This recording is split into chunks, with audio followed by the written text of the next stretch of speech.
Good day everyone. My name is Via Nicole P. Gonzalez of BS Ed 4G and I am here to present my report entitled Open High School Program or OHSP, Reaching the Unschooled Wherever and Whenever. So about 6 million Filipino children of school-going age drop out of school altogether. This is the data that has emerged from a study carried out by the Department of Education in Manila. So, imagine that massive population, 6 million, hindi siya birong number. So that 6 million Filipino children that are supposed to be in school are not in school. Why? We will tackle that later. Okay, so this graph here represents the inhabitants of the Philippines. So 30%, that 30% represents the Filipino citizens that are under 18 years old. And in that 30%, almost 25% of them never finish their studies. So that is the very reason why the Department of Education decided to launch a program that would cater those students or out-of-school students. The primary cause of such DepEd then focus on the possibilities or the possibility of reaching those unschooled and underschooled youth in their respective localities on the basis that would be convenient for them. So, ang ginawa ng Department of Education, sila na yung nag-formulate ng solution na mag-fit para sa mga taong ito or dun sa mga hindi makakasabay sa regular class. And what is the number one reason? Poverty or kahirapan. According to our taxation professor, poverty is like a malignant cancer. Why? Because it feeds itself. How come? Pag wala kang pera or pag mahirap ka, hindi ka makakapag-aral. Pag hindi ka nakapag-aral, maghihirap ka. So the cycle goes like that. And we Filipinos considered education as our gateway through success. So kung di tayo makakapag-aral, maghihirap tayo. Diba? Pag mahirap tayo, hindi tayo makakapag-aral. Paikot-ikot lang yung cycle. And the Department of Education come up with a solution.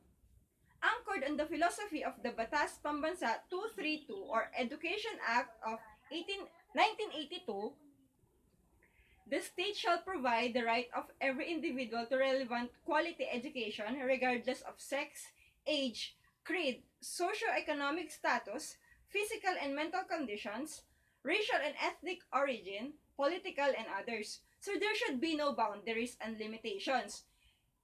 It doesn't matter how old are you, what is your gender, kung babae ka man or lalaki or gay or lesbian or transgender, kung ano yung estado mo sa buhay, kung mahirap ka ba or mayaman, kung ano yung race mo, yung ethnic origin mo, your politicals and other reasons. It doesn't matter. You have the right of education. You should be provided with education. Kaya nga sabi, di ba, education is not a privilege. It is our right. That is according to the Open High School program that had commenced in 1988.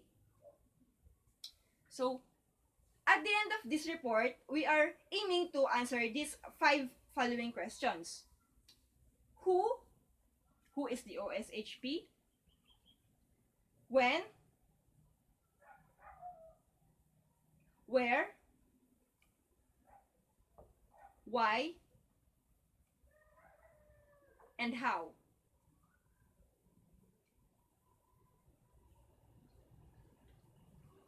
What is OHSP?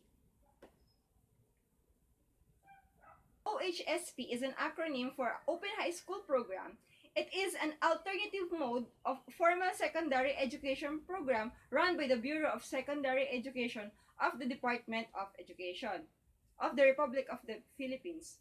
So if you are not familiar with the Open High School Program, so as regular students, meron tayong sinusunod na calendar, meron tayong sinusunod na academic calendar. Meron tayong sinusunod na kung kailan yung opening ng klase, kung kailan yung bakasyon, or kung kailan tayo babalik ng school. But the Open High School program is another story. Kumbaga, this program is intended for those who are unable to attend. Kumbaga, yung mismong program yung mag-fit sa schedule nila, hindi yung sila yung mag-adjust sa schedule. Kumbaga, kung ano yung time na available sa kanila. Doon sila pwedeng umattend ng school or mag-lesson. Kung hawak nila yung schedule nila. It caters to learners who are unable to attend the regular class program due to. So, here are the reasons why some of them could not attend school. So, here are the reasons or possible reasons why a student should be considered in or should be catered in open high school program. Number one is physical impairment or physical disabilities. For instance, when I was in high school, I have a classmate who had an accident. That accident caused her of losing her legs. So that reason, that is the very reason why she stopped attending school. But now I heard that she is attending the open high school program. Parang ganun lang din. Alam naman natin na yung physical natin is a great factor para maka-attend tayo ng school. And those who are physically impaired, they are given the chance to attend the open high school program. Personal and family problem. There are individuals who are having this hard time to cope up with their personal and family problem. And ang nagiging unang resolution nila is to stop school. So, that reason is also considered why they should be catered for open high school program. Financial difficulty, because just like what I mentioned earlier, poverty. Malaking factor yung pera. Kung wala kang pera, hindi ka makakapag-aral. And those who are financially unstable, parang isa sila sa mga pwedeng i-cater sa OHSP. Distance of home to school. Kagaya nung during the olden days, some of our parents, hindi sila nakaka-attend ng school. Ano yung pangunahing reason? Because their school is very far from their house. Napapanood natin sa mga documentary sa TV.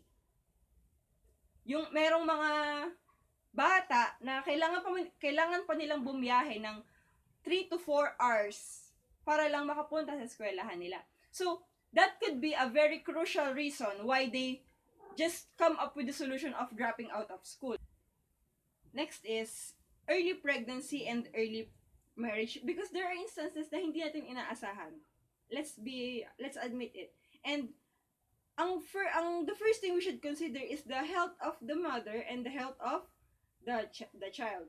So, those young parents decide to stop attending school and focus on their child first. Work and other justifiable and legitimate reasons. The program provides an opportunity for elementary school graduates, high school dropouts, and successful examinees of the Philippine Education Placement Test or PEPT to complete secondary education in a purely distance learning mode. The program provides printed self-learning modules for students to use for their lessons and classroom activities. So, provided sila ng mga modules na pwede nilang gamitin in completing the subject or the lesson. Who are qualified to enroll under OHSP? So, here are the qualifications. Students who wish to avail of OHSP must meet the following qualifications. Number 1, Filipino citizen, independent learner. Siyempre, kailangan Filipino ka. And you are able to learn on your own. Next one is, have completed the prerequisite grade or year level. Kailangan mo munang makomplete yun bago ka mapasa sa OHSP. Next one is, must pass the Independence Learning Readiness Test and the informal reading inventory. So there are such type of examinations you need to pass first before being accepted in the OHSP. When can I avail of OHSP? OHSP is available anytime. It is not dependent on the calendar of the regular school year.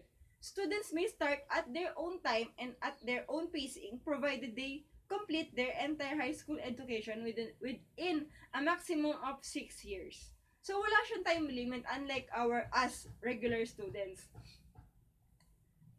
You can finish your lesson on your own time. Kasi syempre, meron kagaya ng financial, like what I mentioned earlier, financial difficulty. Syempre, kailangan mo magtrabaho bago ka makapag-aral.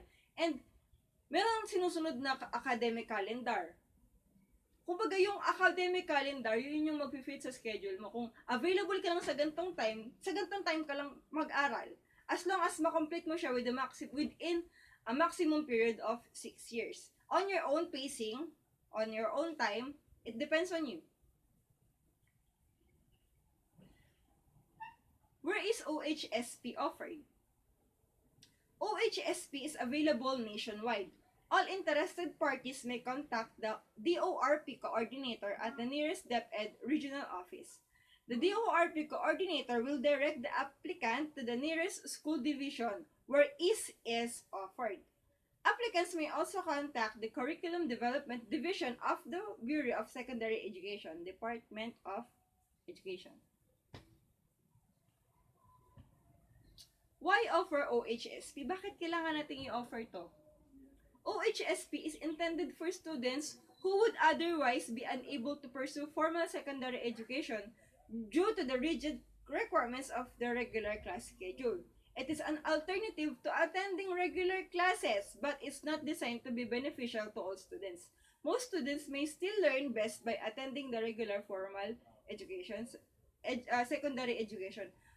Baka kasi magkaroon tayo ng misconception, ay na pwede naman pala ako mag-aral on my own. No, we're not. There are qualifications, just like what I mentioned earlier, that you have to pass if you want to be an OHSP student. Because of course, the best way to learn is to attend regular class. It's the most practical way of accelerating from school.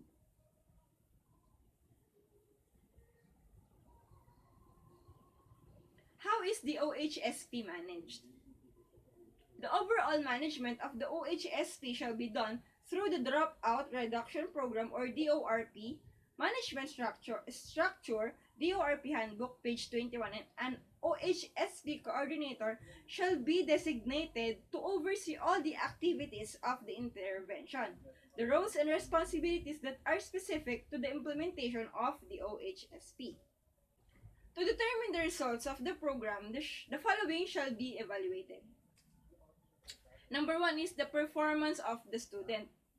Siyempre, there is a performance. If your performance is poor, just like the regular class, you will not pass. And if it is good, you will graduate. Performance of the teacher implementers. Overall implementation of the OHSP or summative evaluation.